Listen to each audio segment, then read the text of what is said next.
সরকারের ১০০ দিনে তেমন উন্নতি হয়নি আইন শৃঙ্খলা পরিস্থিতির। সময়ের সাথে পাল্লা দিয়ে বেড়েছে খুন, ধর্ষণ, ছিনতাই ও চাঁদাবাজি। পরিসংখ্যান বলছে গেল ৩ মাসে সারা দেশে খুন ১,০০০-এর বেশি, ছিনতাইয়ের ঘটনা ৫২৮টি, চাঁদাবাজির ঘটনা শতাধিক। বড় আতঙ্ক জামিনে বের হওয়া শীর্ষ সন্ত্রাসীদের বেপরোয়া কর্মকাণ্ড। অপরাধ বিশ্লেষকরা বলছেন আইন শৃঙ্খলা পরিস্থিতি নিয়ন্ত্রণে রাজনৈতিক সদিচ্ছা ও পুলিশের সক্রিয়তা বাড়াতে হবে।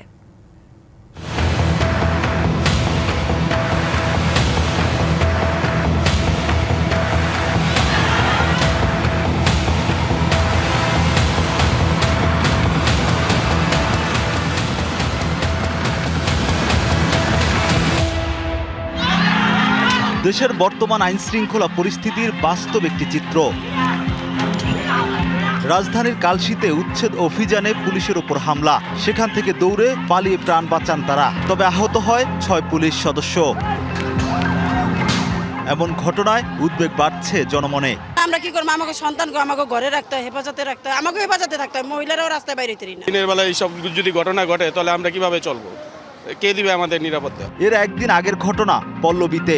ধর্ষণের পর নৃশংসভাবে হত্যা করা হয় দ্বিতীয় শ্রেণীর শিক্ষার্থীকে, যাতে আন্দোলিত হয় পুরো দেশ। শুধু রামিসা না, আগে যা হয়েছে ওইগুলো দ্রুত যেন ডিসিশনগুলো হোক। যারা রেপিস্ট ওরা যাতে কখনোই বেল না পেতে পারে এবং ওদের বিচারটা যাতে অন্য একটা স্পেশাল ভাবে দ্রুতভাবে হয়ে যায়। 12 এপ্রিল রায়ের বাজারে অ্যালেক্স ইমনকে কুপিয়ে হত্যা করে প্রতিপক্ষ। সিসি ক্যামেরায় দেখা যায় এলোপাতাড়ি কোপাচ্ছে তারা। এরপর 28 এপ্রিল আন্ডারওয়ার্ল্ড নিয়ন্ত্রণের জেরে নিউ মার্কেট এলাকায় গুলি করে হত্যা করা হয় শীর্ষ সন্ত্রাসী নাইম আহমেদ টিটনকে। দিনে দুপুরে এমন খুন, ধর্ষণ শুধু রাজধানীতেই নয়, ছড়িয়ে পড়েছে সারা দেশে। গেল 8 মে গাজীপুরের কাপাসিয়ায় একই পরিবারের 5 জনকে নিজ বাসায় গলা কেটে হত্যা করা হয়। 24 ঘন্টা পার না হতেই কালিয়াকৈরে 3 গুরুচোরকে পিটিয়ে হত্যা করে জনতা। পুলিশের তথ্য বলছে গেল 3 মাসে গাজীপুরে হত্যা মামলা হয়েছে 12টি, ডাকাতি মামলা 4টি, ধর্ষণ 8টি, আর মে মাসের এক সপ্তাহেই খুন হয় 11 জন।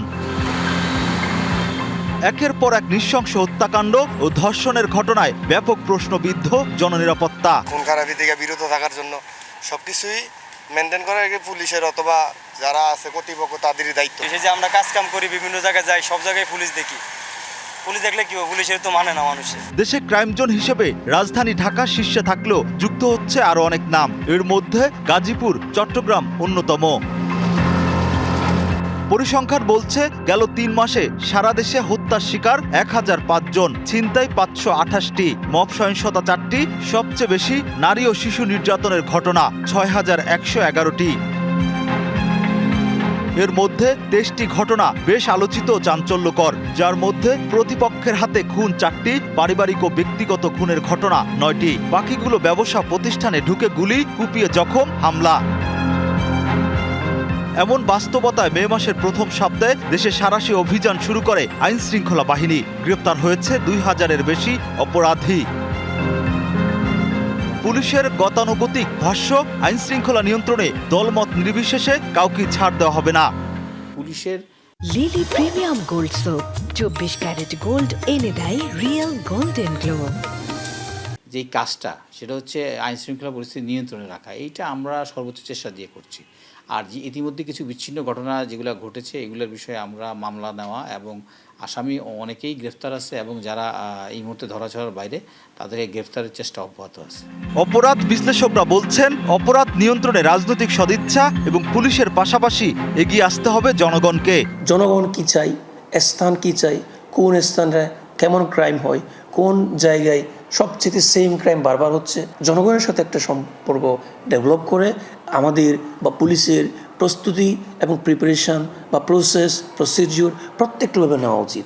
যদি এভাবে নেই তাহলে আমরা মনে করব, আমরা দেখতে পাবো পুলিশ অনেক বেশি ভালো করতেছে। যে কোনো ঘটনায় তাৎক্ষণিক ব্যবস্থা নেওয়ার পাশাপাশি পুলিশকে মাঠে সক্রিয় থাকার পরামর্শ তাদের। Rakib Hossain, DBC news, Dhaka.